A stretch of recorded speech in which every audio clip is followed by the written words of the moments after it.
Tyler from Aspire Sports, and who are some of the top trade targets for week 10 of the fantasy football season. I'm going to give you guys that you should be buying in on that will help you win your fantasy football championships. I make new content like this every single day, so make sure you hit that subscribe button. And if you find yourself enjoying this video at any time, make sure you do me a big favor and smash that like button. So with that being said, let's get into the video.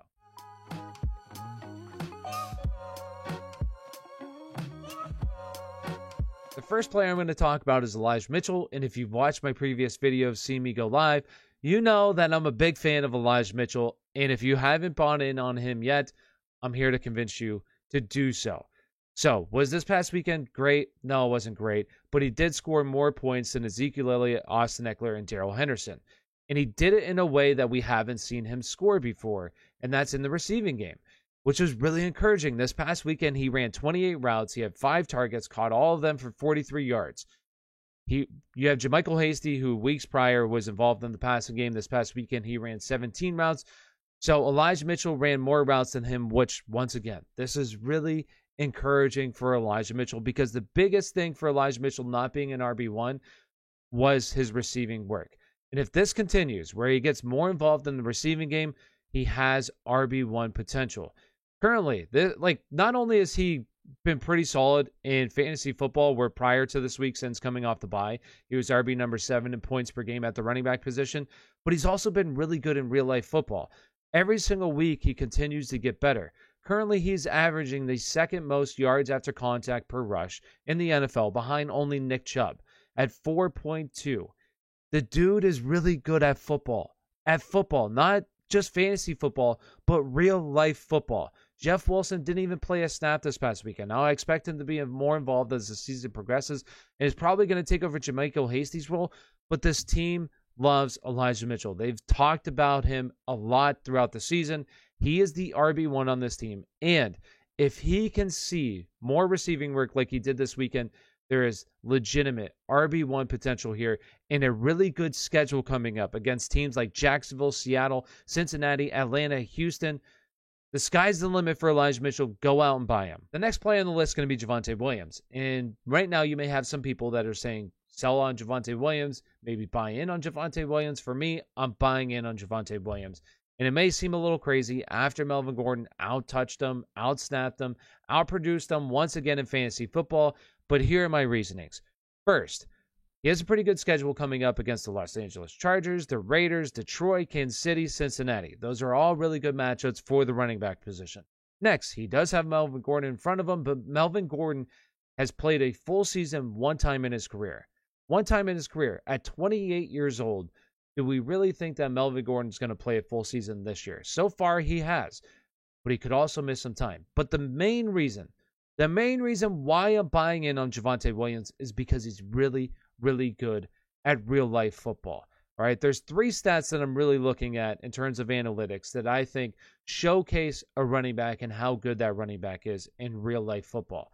Those stats are yards after contact per rush, your rushes of 10 yards or more, 10 plus yards, and also your breakaway percentage. Those 3 stats show how good a running back is. Currently in those 3 stats, you have 5 running backs inside the top 10 of each stat. Those 5 running backs are Nick Chubb, Jonathan Taylor, James Robinson, Elijah Mitchell, the guy I just talked about, and Javonte Williams. Those are your 5 running backs. So for me, it shows that these guys are really good at football. Okay, so I'm buying in on Javonte Williams for that reason, in case something happens to Melvin Gordon, where you have a guy who's going to be an RB1 if Melvin Gordon were to miss. A guy who really has been an RB2, even with Melvin Gordon there. So, and really good matchups coming up, I'm buying in on Javonte Williams. The next guy on the list is going to be James Robinson. Kind of how I talked about Javonte Williams being really good at football, so is James Robinson. He has been since last year, and a lot of people don't really understand how good James Robinson is because he plays for the Bengals. He was an undrafted free agent. This team drafted Travis Etienne. Not everybody thinks James Robinson is one of the better running backs in the NFL, but he is. James Robinson is really good at football. He's also a bell cow running back in an offense that's not very good. They throw the ball a decent amount. He plays majority of the snaps when he's healthy. The dude is a top 10 running back when healthy. Go out and buy him as that right now. His value is a little bit low because he Missed this previous week, got hurt the week prior. Hopefully is able to play this week, so go out and buy him. He has really good matchups coming up against Houston Texans, the Jets, Atlanta, the Los Angeles Rams. So go out and get James Robinson. The next guy on the list is going to be Brandin Cooks. And this is a really good opportunity to buy in on Brandin Cooks because he was disappointing in a really good matchup against the Miami Dolphins, who were getting crushed by the wide receiver position. Also, you had Tyrod Taylor, Jacoby Brissett playing. But also another reason why it's a good buy low opportunity is because now he's going into his bye week. So you have Brandin Cooks right now, who is top 5 in 2 stats that you love to see. One of them is target share, which this past weekend he saw over 30% target share, 13 targets. Once again, didn't equate to really good fantasy numbers, but still, he's seeing production where it counts. Also, another one is air yard share, where he's top 5 in the NFL in air yard share for his team as well. So, those are 2 stats that you really want to see your wide receivers have really good numbers in. He's there. He's a top 20 wide receiver with wide receiver 1 potential. If this offense can just get a tiny bit better, they don't need to be a whole lot better, but a tiny bit better where they were with Tyrod Taylor in the beginning of the season, really, for the game and a half. If they can get back to that, there's a lot of potential here with Brandin Cooks, so he's a great buy low wide receiver right now. I would be buying in on him. The next guy is going to be A.J. Brown, who I talked about last week, buying high on A.J. Brown, and I'm doubling down on that right now. Now is a great opportunity to buy low, and I said last week, buy high on him in case he has a really good game and a really tough matchup against the Los Angeles Rams because you won't be able to buy him for the rest of the season. Now that he had a bad game, I said it's going to lower his price tag, which it's going to 100%.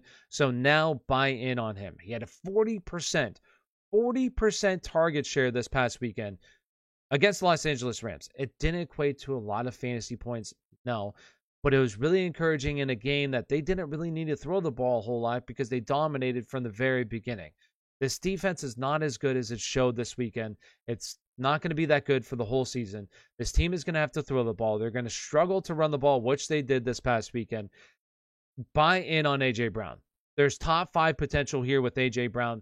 Buy in on him. Now is the opportunity. You won't get this opportunity again, so buy in on A.J. Brown. The next guy on the list is going to be Jalen Hurts. And the past 2 weeks have not been great for Jalen Hurts, especially for where he was at the beginning of the season. This team is now running the ball a little bit more than what they were in the beginning of the season, but they're not going to be able to run the ball like they have been for the past 2 weeks against really not good teams for the rest of the season. Jalen Hurts is a perfect buy low kind of guy right now because he's just scored 17 points. 17 points in a game that he just attempted 17 passes. He has that floor with the rushing ability. A very high floor.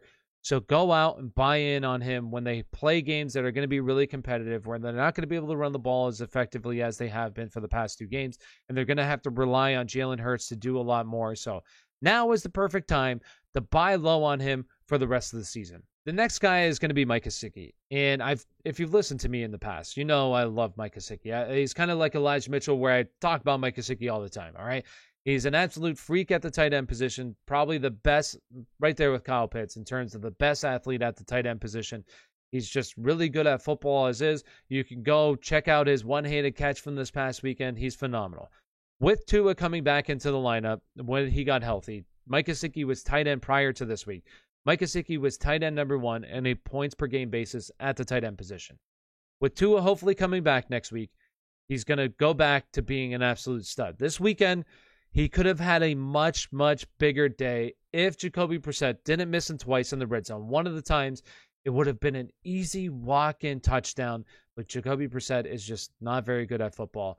So Mike Gesicki, for me, for the rest of the season, is easily a top 10 tight end with top 5 potential in fantasy football. Go out and buy him. He's a guy, he still has his bye week coming up, but still an absolute stud at the tight end position. Buy in on him while you can. So with that being said, that does it. That's my buys for the week. If you appreciate the content, make sure you smash that like button, subscribe to the channel. Thank you for watching, and have a great day.